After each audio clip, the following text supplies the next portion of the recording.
we've added about 20% administrative burden onto the contractor. For what benefit? Why does a contractor have to do so much work up front to burden themselves? And What primarily, benefit for the contractor? the burden specifically is the educational burden. Contractors have to now educate the adjuster as to the building methodology, as to why they're doing what they're doing. This is I've never thought of it. Every training. Oh yes, every training class that I have, we have multiple numbers of students that have been in this industry for years, that know how things are built and know how to estimate and exactimate. But the conversation is, hey, Andy, did you know that the average tenure of an adjuster right now in the property insurance industry is 28 months, 2 years? That's it. So naturally, we don't have adjusters as often that have been around for 10 to 20 years that understand here's what's reasonable and customary. And so you're working with somebody that's fresher, newer, that doesn't understand all the order of operations.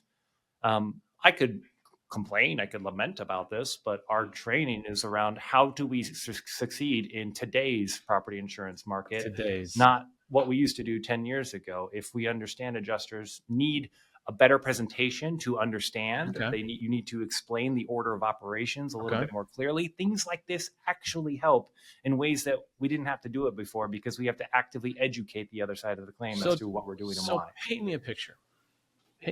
Yeah. 3 to 5 years from now, how is that going to change? It's a good question. Some of the work we're doing at Actionable Insights right now, if you've heard of the Actionable Profile.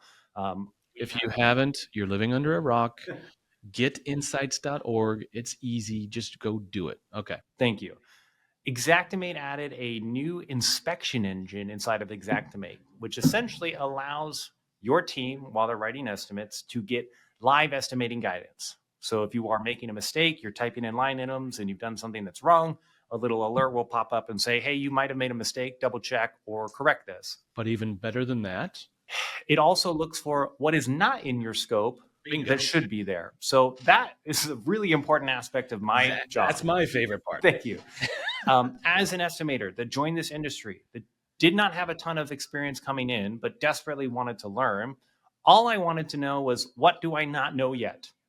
Right? I figured out how to estimate for drywall and paint, but now I've got to do masonry. I've never done masonry before. So how do I figure that part out? You got to do carpet. Yes. 12-foot cuts. Yes.